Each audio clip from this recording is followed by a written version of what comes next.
हरे कृष्णा। 13वां दिन काम्यवन की आंतरिक परिक्रमा। कुछ भक्त कल की थकान से पूरी तरह नहीं उबरे और अभी भी अपनी दुखती मांसपेशियों का उपचार कर रहे हैं। प्रातःकालीन ठंड के समय चलना भी पीड़ादायक है और नंगे पांव चलने में अक्षम भक्त अब मोजे या चप्पल पहनकर चल रहे हैं। अधिक दृढ़ भक्त या यूं कहिए जिनके तलवे कठोर हो गए हैं, इस आशा में अभी भी नंगे पांव चल रहे हैं कि पैरों के छालों के बाद उन्हें आनंद की प्राप्ति होगी। कुछ भी हो, अनेक भक्त पैदल चलने तथा सूर्य प्रकाश में रहने के कारण 12-13 दिनों में पहले से अधिक स्वस्थ एवं शक्ति का अनुभव कर रहे हैं। लंबी यात्रा सहज तथा तपस्या आदत बनती जा रही है। एक भक्त ने कहा, ब्रजमंडल परिक्रमा चटनी के समान है, तीखी इतनी कि खाई न जाए और मीठी इतनी कि छोड़ी न जाए। काम्यवन में देखने के लिए इतना कुछ है कि यहाँ हम 2 दिन बिताएंगे। हम इसकी आंतरिक और बाह्य परिक्रमा करेंगे। अब तक हमारा अनुभव रहा है कि ब्रज के अन्य वनों की अपेक्षा इस वन में श्री कृष्ण की सर्वाधिक लीला स्थलियाँ हैं एवं ऐतिहासिक मंदिर भी हैं। यद्यपि यहाँ हम अधिक समय बिताएंगे, यद्यपि उस स्थान सब स्थलियों को देखना संभव नहीं है।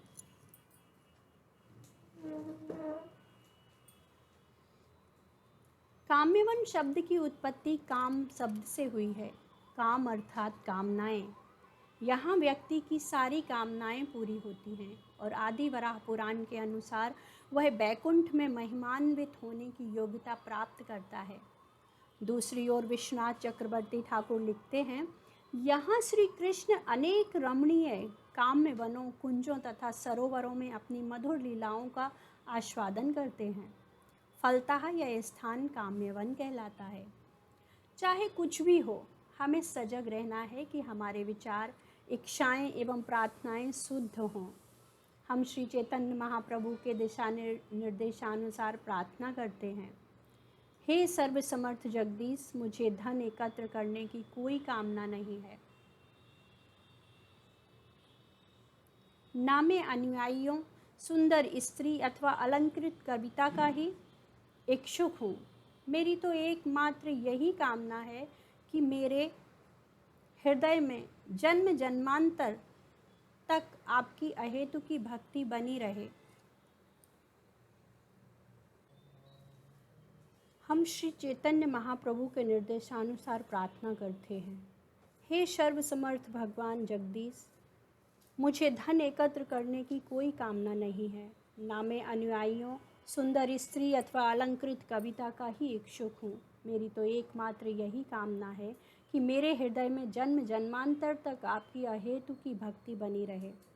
वस्तुतः आध्यात्मिक धाम में काम का अर्थ केवल दिव्य प्रेम अथवा पूर्ण आध्यात्मिक इच्छाएं हैं।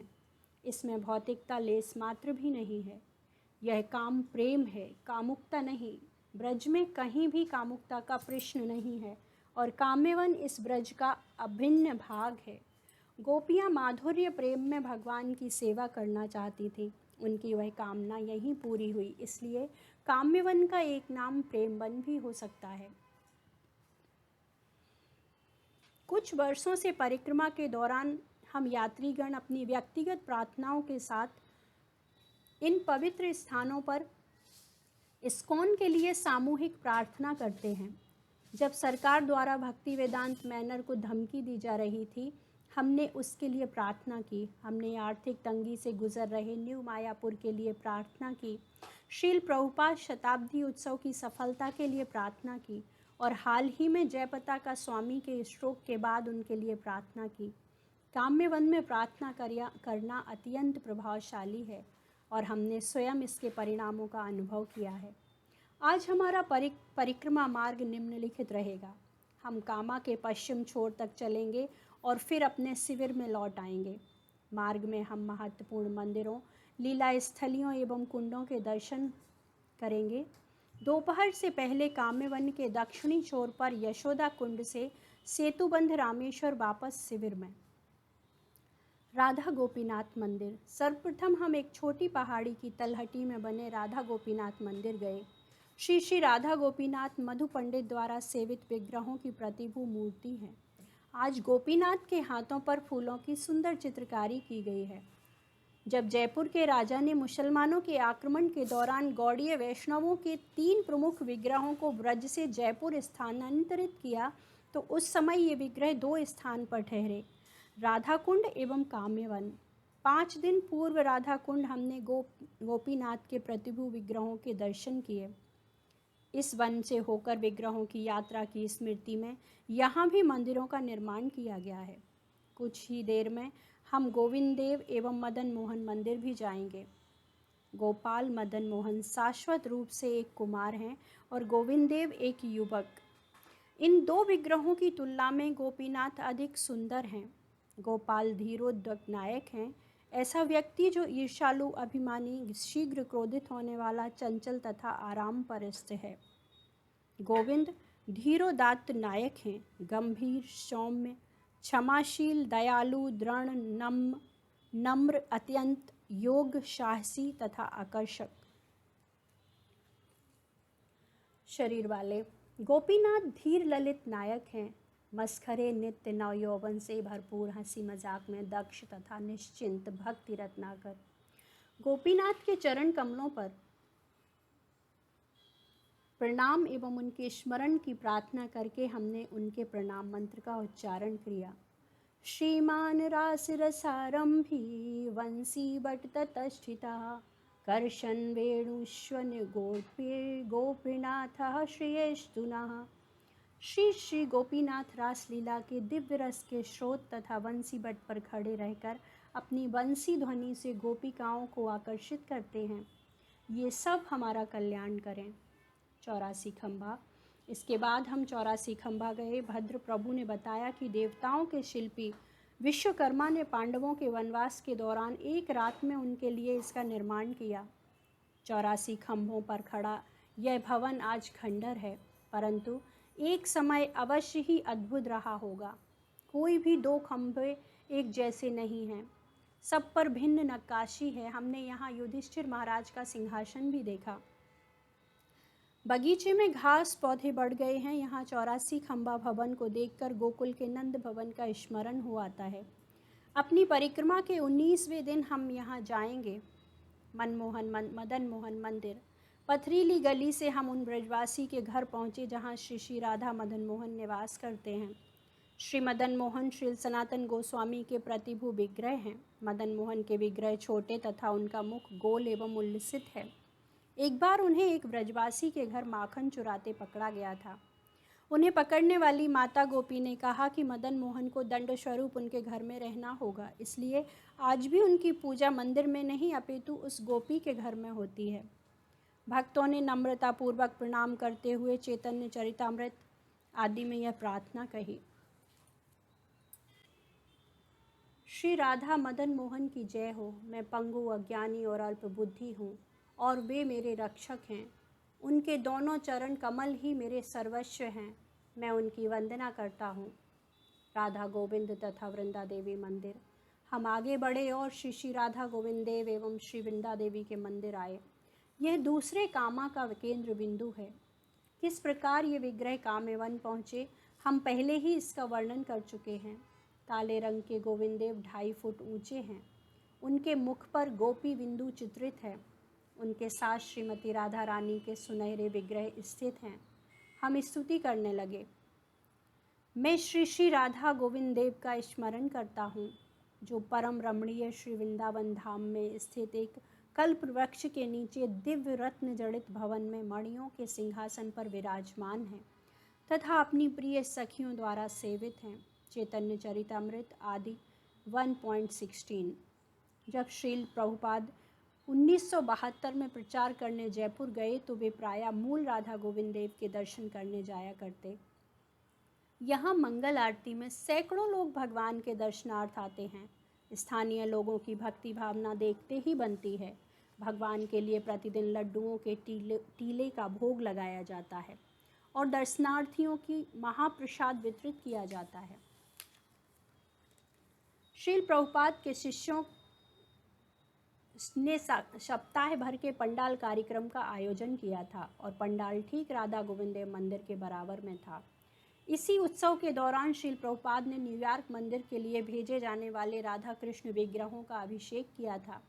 उन्होंने उनका नाम श्री राधा गोविंद रखा। इसी उत्सव के दौरान तमाल कृष्ण महाराज ने संन्यास दीक्षा प्राप्त की।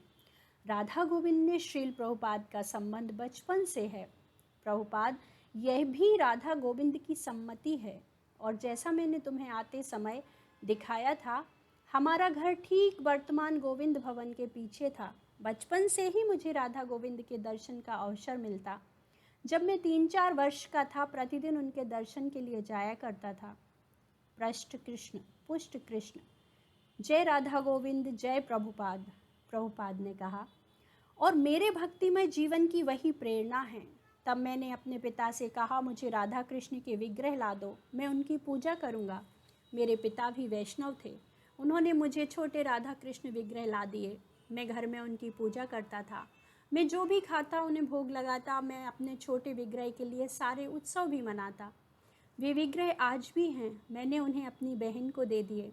राधा गोविंद मंदिर में वार्ता, कलकत्ता, 24 मार्च 1976। राधा गोविंद देव की वेदी के एक ओर गौर निताई के नीम से बने सुंदर विग्रह हैं और बीच में भगवान जगन्नाथ के मुस्कुराते हुए विग्रह हैं। मूल रूप से वृंदा देवी की स्थापना वज्रनाभ ने की थी। अनेक सदियों पश्चात श्रील रूप गोस्वामी ने इन्हें ब्रह्मकुंड के निकट खोजा और फिर वृंदावन में राधा गोविंद देव के मंदिर में भगवान के साथ उनकी पूजा आरंभ हुई। जयपुर ले जाते समय राधा गोविंद देव के साथ वृंदा देवी भी थी, परंतु जब वे कामबन पहुँचे तो वृंदा देवी ने आगे जाने से मना कर दिया। यहाँ से केवल राधा गोविंद देव चले गए और इस प्रकार अब यहाँ वृंदा देवी की पूजा राधा गोविंद देव के प्रतिभू विग्रहों के साथ होती है। उनका रंग लालिमा युक्त है तथा कमल पत्रों के समान विशाल नेत्र हैं। ये विशेष गोपी श्रीमती राधा रानी की अंतरंगा सखी हैं और राधा कृष्ण के मिलन की व्यवस्था करने में अत्यंत हर्षित होती हैं। वृंदावन का नाम उन्हीं के नाम पर पड़ा है, परंतु व्रजमंडल परिक्रमा करना तो दूर, हम वृंदावन में प्रवेश भी उन्हीं की कृपा से करते हैं। राधा कृष्ण गणोपदेश दीपिका के अनुसार उनका वर्ण तप्त स्वर्ण जैसा है। भक्तों ने थोड़ा दान दिया और पुजारी ने हमें महाप्रसाद खीर के छोटे कुल्हड़ दिए। विशेष स्वाद था उनका, अलौकिक भक्ति से भरा। स्वच्छ प्रांगण से बाहर निकलते समय हमारा ध्यान वहाँ लगे विशाल तुलसी पौधे की ओर गया। वृंदा देवी इस भौतिक जगत में तुलसी देवी का स्वरूप धारण करती हैं। उन्हें प्रणाम करके हमने वहाँ से प्रस्थान किया। इस प्रकार काम्यवन में गौड़ीय वैष्णवों के संबंध, अभिधेय एवं प्रयोजन विग्रहों के हमारे दर्शन पूरे हुए। 3 स्तरों पर हम श्री कृष्ण के साथ अपना संबंध स्थापित कर सकते हैं। संबंध, अभिधेय एवं प्रयोजन। श्रील प्रभुपाद लिखते हैं, व्यक्ति के विभिन्न प्रगति के स्तरों पर इन विग्रहों की पूजा होती है। श्री चैतन्य महाप्रभु के अनुयायी ध्यान पूर्वक इन सिद्धांतों का पालन करते हैं। मदन मोहन, गोविंद एवं गोपीजन वल्लभ, इन 3 विग्रहों के विशिष्ट गुण हैं। इस भौतिक जगत में हम पूरी तरह भगवान के साथ अपने संबंध को भूल गए। उसे पुनर्स्थापित करने के लिए मदन मोहन की पूजा की जाती है। पंगोह उस व्यक्ति को कहते हैं जो स्वयं अपनी शक्ति के बल पर स्वतंत्र कार्य नहीं कर सकता, और मंदिते वह है जिसकी सांसारिक कार्यों में अत्यधिक व्यस्त होने के कारण बुद्धि मंद हो जाती है। ऐसे व्यक्ति के लिए सर्वश्रेष्ठ यही है कि वह कर्मकांड अथवा ज्ञान के क्षेत्र में सफलता के प्रयास न करे और केवल श्री भगवान को समर्पित हो जाए। भगवान की शरण लेना ही जीवन की पूर्णता है। इसलिए अपने आध्यात्मिक जीवन के आरंभ में हमें मदन मोहन की आराधना करनी चाहिए, जिससे वे हमें आकर्षित कर सकें और भौतिक भोग विलास के प्रति हमारी आसक्ति क्षीण हो। नव साधकों के लिए मदन मोहन के साथ संबंध होना आवश्यक है। जब व्यक्ति में गहन आसक्ति बस भगवान की सेवा करने की इच्छा होती है, तो वह दिव्य सेवा के स्तर पर गोविंद की आराधना करता है। गोविंद समस्त सुखों के स्रोत हैं। जब श्री कृष्ण और भक्तों की कृपा से व्यक्ति भक्ति की पराकाष्ठा पर पहुंचता है तो वह ब्रज गोपियों के अत्यंत प्रिय श्री कृष्ण के गोपीजन वल्लभ रूप को समझ पाता है। कामेश्वर महादेव मंदिर। पूर्व दिशा में कुछ और चलकर हम कामेश्वर महादेव के मंदिर पहुंचे। ये वज्रनाभ द्वारा ब्रजभूमि की रक्षार्थ स्थापित शिव जी के 4 क्षेत्रपालों में से एक हैं। गोवर्धन में चक्केश्वर महादेव, मथुरा में भूतेश्वर महादेव तथा वृंदावन में गोपेश्वर महादेव अन्य 3 क्षेत्रपाल हैं। भगवान शिव अपने उपासकों की कामनाओं को शीघ्र पूरा करने के लिए विख्यात हैं।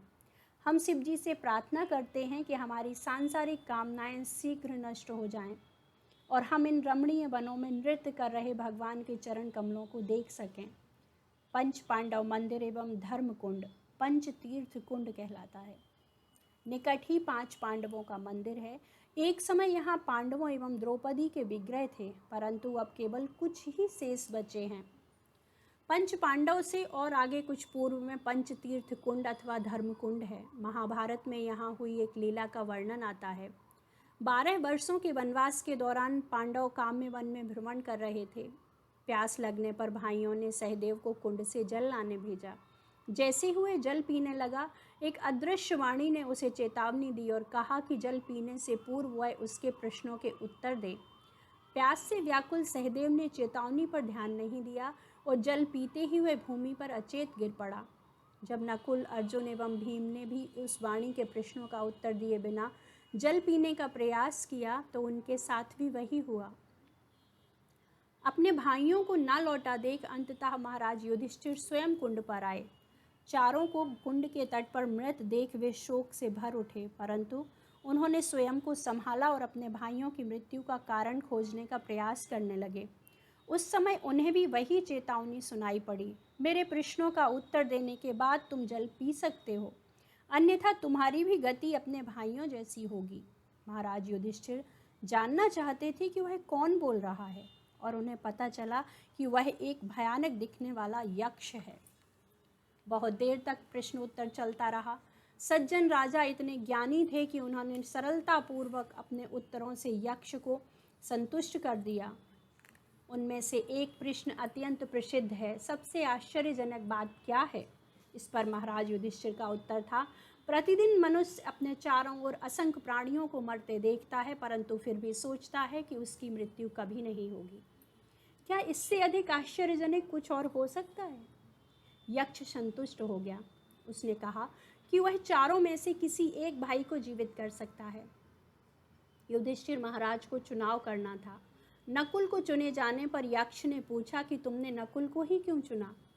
महाराज युधिष्ठिर ने कहा कि वे 5 भाई 2 माताओं से जन्मे हैं, माद्री और कुंती से। माद्री नकुल और सहदेव की माता हैं जो अपने पति के साथ सती हुई हैं। कुंती ने अपने 3 पुत्रों युधिष्ठिर, अर्जुन तथा भीम के साथ उनका पालन पोषण किया। महाराज युधिष्ठिर ने कहा, मैं एक कुंती पुत्र जीवित हूँ और मैं चाहता हूँ कि माता माद्री का भी एक पुत्र जीवित रहे। मैं अपनी दोनों माताओं के साथ समान व्यवहार करना चाहता हूँ, इसलिए मैंने नकुल को जीवित करने के लिए कहा। युधिष्ठिर की सज्जनता से प्रभावित होकर यक्ष ने यमराज का अपना वास्तविक रूप प्रकट किया और सभी चारों भाइयों को जीवित कर दिया। बिमल कुंड। तब हम दक्षिण दिशा में बिमल कुंड की ओर आगे बढ़े।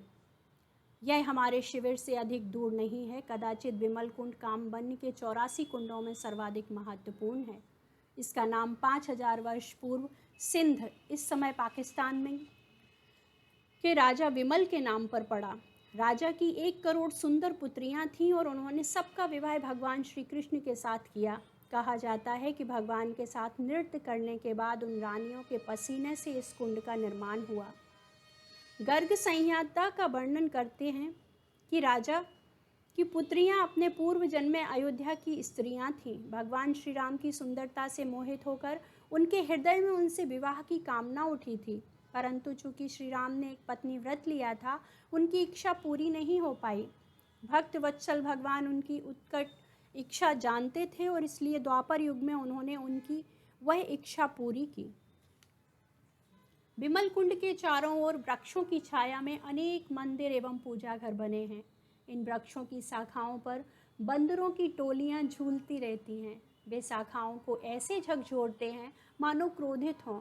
कुछ अधिक दुष्ट बंदर हमसे कुछ छीनने की आशा में निकट भी आ जाते हैं।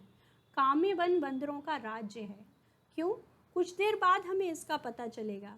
इस समय हम नाश्ता प्रसाद के लिए अपने पड़ाव पर जाएंगे, जहाँ कुछ देर विश्राम करके हम काम्य वन की आंतरिक परिक्रमा जारी रखेंगे। यशोदा कुंड। दोपहर से पहले हम काम्यवन की दक्षिण दिशा के परिक्रमा मार्ग से होते हुए सेतुबंध रामेश्वरम के लिए निकले। धूप तेज है, किंतु हमारा कीर्तन उत्साह पूर्ण है। प्रमुख कीर्तनकार के साथ उत्साही मृदंग एवं करताल वादक हैं। उनके उत्साह के रंग में रंगे सब भक्त उच्च स्वर में कीर्तन एवं नृत्य कर रहे हैं। परंतु हमने पहले यशोदा कुंड पर रुके। यह विमल कुंड से आधा किलोमीटर दूरी पर है। भक्ति रत्नाकर के अनुसार श्री कृष्ण प्रायः अपनी गायें चराते हुए यहाँ आते। कई बार यशोदा माता कृष्ण से इतने विरह का अनुभव करती कि उनके लौटने तक प्रतीक्षा नहीं कर पाती और उनसे मिलने इस स्थान पर चली आती। माता को देखते ही कृष्ण दौड़ कर जाते। कृष्ण उनके गले में अपनी भुजाएं डालकर उनके गालों पर चुंबन करते और तब यशोदा उन्हें स्तनपान कराती। सेतुबंध रामेश्वरम, लंका एवं अशोक वाटिका। तब हम सेतुबंध रामेश्वरम की ओर चले। यहाँ श्री कृष्ण ने श्री राम द्वारा की गई सेतुबंध लीला रची थी। उस समय यहाँ एक बड़ा सरोवर था और गोपियों को अपना दूध दही लेकर उसके पार जाना था। वे घूमकर सरोवर के उस पार नहीं जाना चाहती थी। कृष्ण को चुनौती देते हुए वे बोली, तुम कहते हो कि पूर्व जन्म में तुम श्री राम थे। अब कृपया बंदरों के साथ इस सरोवर पर सेतु बनाकर इसे सिद्ध करो। काम्यवन के सारे बंदरों को बुलाकर श्री कृष्ण ने उस सरोवर पर सेतु बनाने की लीला रची। फिर भी गोपियां उन्हें चिढ़ाती रहीं और उन्हें भगवान राम मानने से इनकार कर दिया। उन्होंने कहा कि शरारती बंदरों ने देखा कि कृष्ण उन्हीं के समान उच्छृंखल हैं और इसलिए उन्होंने कृष्ण को अपना नेता मानकर उनके आदेश का पालन किया है। दृश्य मनोरम है। जिस सरोवर पर भगवान ने सेतु निर्माण किया था, आज वह सूख चुका है, परंतु फिर भी वहाँ सेतु के अवशेष देखे जा सकते हैं। निकट ही अशोक वन है, जो लंका की अशोक वाटिका का प्रतिरूप है। यहाँ रावण ने सीता देवी को बंदी रखा था। गिलहरियाँ झाड़ियों के बीच खेलते हुए बंदरों के आसपास दौड़ रही हैं। उनकी पीठ पर 3 सफ़ेद रेखाएं हैं। कहा जाता है कि सेतु निर्माण के समय जब श्री राम ने सहायता करने वाली एक गिलहरी को स्नेहपूर्ण सराहा था, तो उस समय वे रेखाएं पड़ी थीं। गिलहरियां समुद्र तट पर रेत में लोट-पोट होकर अपने बालों में कुछ कण उठाती और बंदरों द्वारा डाली गई चट्टानों तक जाती। यहाँ कहीं आवश्यकता होती वे जोर से अपना शरीर हिलाकर उन कणों को गिराकर चट्टानों के बीच का स्थान भर देती। भगवान उनकी सेवा से प्रसन्न हो गए और यद्यपि भगवान ने केवल एक गिलहरी को सराहा, अभी भी सारी गिलहरियों पर उस कृपा के चिन्ह देखे जा सकते हैं। श्री श्री सीता राम लक्ष्मण हनुमान की जय। हरिनाम एवं प्रसाद वितरण। जब हम दोपहर प्रसाद के लिए शिविर में लौटे, तब तक अयोध्यापति इस समय पंडित पूर्व भक्ति भृंग गोविंद स्वामी हैं। फूड फॉर लाइफ वैन में प्रसाद लेकर पहुंच चुके थे। वृंदावन से कुछ भक्त भी उनके साथ आए थे। प्रसाद लेकर हम कामा की गलियों में हरिनाम एवं प्रसाद वितरण के लिए निकले और हम गायों एवं बंदरों को भी खिलाते हैं। कुछ साहसी भक्तों ने अपने हाथ में हलवा भरकर बंदरों को बुलाया। बच्चे बंदर निकट आने में संकोच कर रहे थे, परंतु एक बहादुर बंदर उस भक्त के पास आया और बड़े हाथ से थोड़ा हलवा उठाकर दौड़ गया। भक्तगण हरि बोल की हर्ष ध्वनि करने लगे, परंतु कुछ ही क्षणों में पीछे से एक तगड़ा बंदर आया और हथेली से बचा खुचा हलवा भी छीन ले गया। और अधिक हलवे की मांग करते हुए वह हिंसक रूप से प्रसाद वैन पर जा चढ़ा और बिना किसी की परवाह किए यथासंभव हलवा बटोर लिया। वैन के चारों ओर बच्चों के साथ बड़ों का भी जमघट लग गया।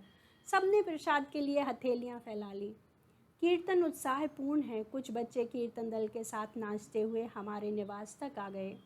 सूर्यास्त का दृश्य मनोरम है। विमल कुंड में स्नान करके हम दिन भर की थकान से तरोताज़ा हो गए। हमारे पाप धुल गए। काम्यवन में रहने के लिए हमें कोई इमारत नहीं मिली थी, इसलिए एक खुले मैदान में सबके लिए खेमे डाले गए। ऐसे समय हमारे शिविर का स्वरूप 1932 में श्रील भक्ति सिद्धांत सरस्वती ठाकुर द्वारा आयोजित ब्रजमंडल परिक्रमा जैसा दिखता है। हम उन दिनों की कल्पना करने का प्रयत्न करते हैं। शिविर अनेक विभागों में बटा होता और अर्ध गोलाकार आकृति में लगाया जाता। रात्रि समय यात्रियों को एक विभाग दिया जाता। मध्य में श्रील भक्ति सिद्धांत सरस्वती ठाकुर का खेमा, श्री चैतन्य महाप्रभु के विग्रह तथा सन्यासियों के खेमे होते।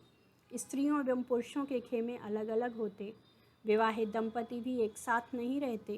कुछ स्वयं से भी पहरेदार रात भर जगकर क्षेत्र की चौकसी करते। जब रात्रि समय उन सैकड़ों खेमों में लालटेन अथवा अग्नि का प्रकाश होता तो वह एक छोटा गांव ही लगता और स्थानीय लोग उत्सुकता बस वह सब देखने आते। संध्या समय सब लोग श्रील भक्ति सिद्धांत सरस्वती का प्रवचन सुनने के लिए एकत्र होते। कल हम काम्य वन की वाह परिक्रमा करेंगे। एक भक्त ने कहा, इच्छा होती है मानो समय ठहर जाए और हम इस रमणीय वन में भगवान की लीलाओं में प्रवेश कर जाएं। हम काम्य वन में कितने दिन भी क्यों न बिता लें, हम कभी संतुष्ट नहीं हो सकेंगे। हरे कृष्ण।